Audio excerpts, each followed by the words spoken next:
ये जंग यूक्रेन की आखिरी जंग हो सकती है। मॉस्को के खिलाफ कीव ने पूरी ताकत से हमला शुरू कर दिया है। ज़ेलेंस्की ने क्रेमलिन तक संदेश पहुंचाने के लिए सीधे मॉस्को पर हमला कर दिया है। सैकड़ों किलोमीटर अंदर घुसकर यूक्रेन की सेना अब मॉस्को में ऑयल रिफाइनरी, एयरबेस और सैन्य ठिकानों को निशाना बना रही है। यूक्रेन ने रूस के खिलाफ डीप स्ट्राइक ड्रोन वॉरफेयर शुरू कर दिया।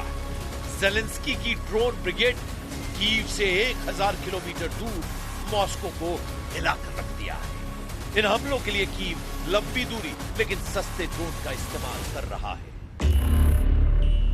ज़ेलेंस्की का इरादा साफ है, अब जंग सिर्फ यूक्रेन की जमीन पर नहीं होगी, बल्कि रूस भी सुरक्षित नहीं रहेगा। यूक्रेन के ड्रोन रूस की महंगी एयर डिफेंस और ऊर्जा सप्लाई को चुनौती दे रहा है। 36 घंटे में 1500 ड्रोन अटैक। क्या शुरू हो गया है फाइनल वॉर? मॉस्को से कीव तक आग ही आग। क्या बेकाबू हो गया है रूस यूक्रेन युद्ध?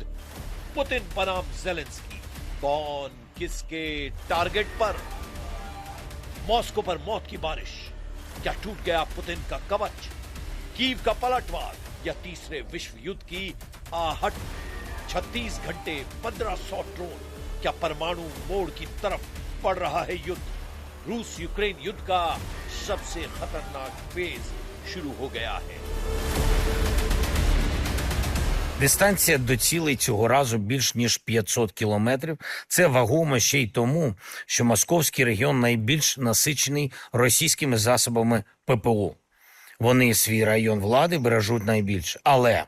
Але українські далекобійні кроки вже це долають.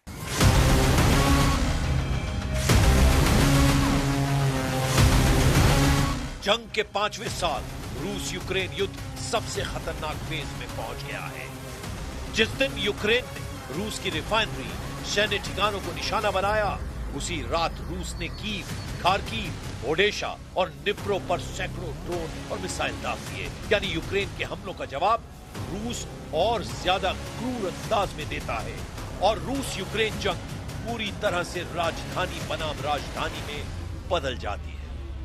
13 से 15 मई को रूस ने पहला हमला किया था। 3 दिन में रूस ने 1500 से ज्यादा ड्रोन, 50 से ज्यादा मिसाइलें दागी। कीव पर घंटों लगातार हमले हुए। इन हमलों में 20 से 27 लोगों के मारे जाने का दावा है। यूक्रेन ने हमलों का जवाब 16 और 17 मई की रात दिया। यूक्रेन ने दावा किया कि 500 से ज्यादा ड्रोन से मॉस्को को टारगेट किया गया। कुछ रिपोर्ट्स में 1000 से ज्यादा ड्रोन का भी जिक्र है। इन हमलों में रूस में 4 मौत का दावा किया गया। यूक्रेन के हमलों में मॉस्को की तेल रिफाइनरी को नुकसान हुआ। मॉस्को में एयरपोर्ट और मिलिट्री ठिकानों पर हमले हुए। रूस ने दावा किया कि उसने ज्यादातर ड्रोन को हवा में ही मार गिराया। В связи также стоит просто лишний раз обратить внимание на непрекращающиеся удары вооруженных сил Украины с помощью дронов по мирным объектам и объектам гражданской инфраструктуре в разных российских городах и населенных пунктах.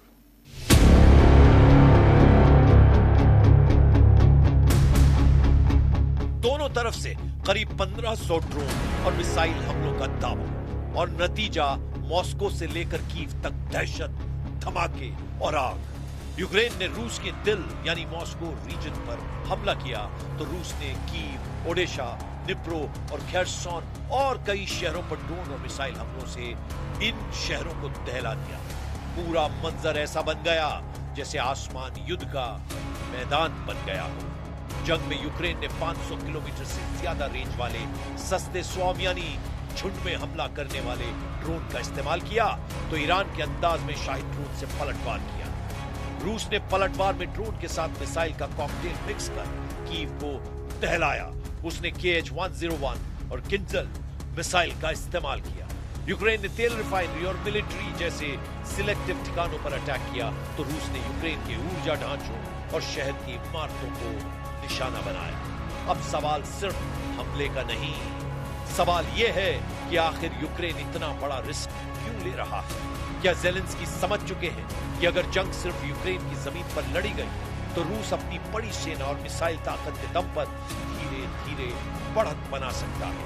इसलिए यूक्रेन ने जंग की रणनीति बदल दी है।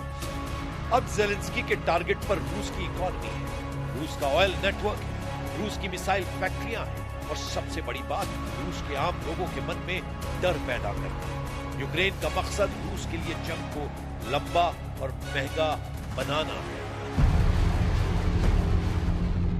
तो क्या जंग में ज़ेलेंस्की की रणनीति काम करने वाली है? क्या यूक्रेन युद्ध में रूस को हाथ पीछे करने से मजबूर कर पाएगा? क्या कभी भी जंग में पुतिन यूक्रेन के सामने सरेंडर करने के बारे में सोच भी सकते हैं? रूस की पूरी युद्ध मशीन तेल और गैस के पैसे से चलती है। अगर रिफाइनरी जलती है, अगर ईंधन सप्लाई रुकती है, अगर एयरबेस असुरक्षित दिखते हैं, तो सिर्फ धमाका नहीं होता बल्कि पूरी वॉर मशीन पर असर पड़ता है। और यूक्रेन का यही मकसद है। ज़ेलेंस्की चाहते हैं कि जब भी सीज फायर पर बात हो तो वो ये कह सके कि पुतिन का मकसद एकदम क्लियर है। वो यूक्रेन की इकोनॉमी पर चोट करना चाहते हैं, यूक्रेन पर साइकोलॉजिकल दबाव बनाना चाहते हैं। फिलहाल ये जंग एक चेन रिएक्शन की तरह है।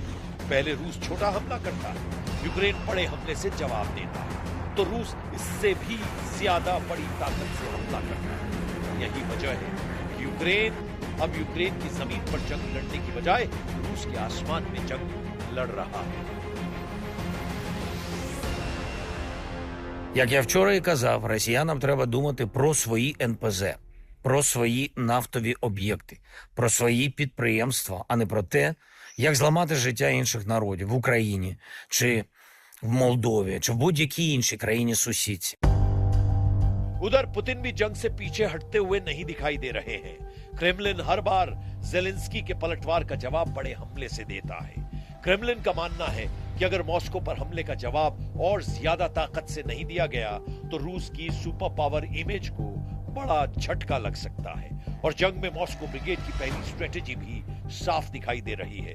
रूस अब सिर्फ बॉर्डर पर नहीं बल्कि यूक्रेन के बड़े शहरों, बिजली ढांचे और कमांड नेटवर्क को लगातार निशाना बना रहा है। जंग में हर महीने रूस करीब 1.5 लाख करोड़ रुपए खर्च कर रहा है।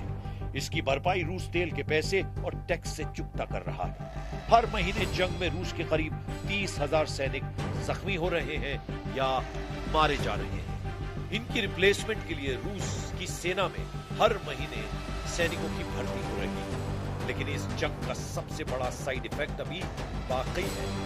अगर यही हमले और तेज हुए, अगर रूस नेटो सपोर्ट को सीधे निशाना बनाने लगा, अगर किसी बड़े न्यूक्लियर या एनर्जी फैसिलिटी पर हमला हुआ, क्या ये युद्ध अचानक पूरी दुनिया को अपनी चपेट में ले सकता है? क्योंकि अब ये जंग सिर्फ रूस यूक्रेन की नहीं लगती, ये दुनिया की सबसे बड़ी सैन्य ताकतों की युद्ध ट्रेलर जैसा हो गया है, जिसमें कई साझेदार शामिल हो सकते हैं।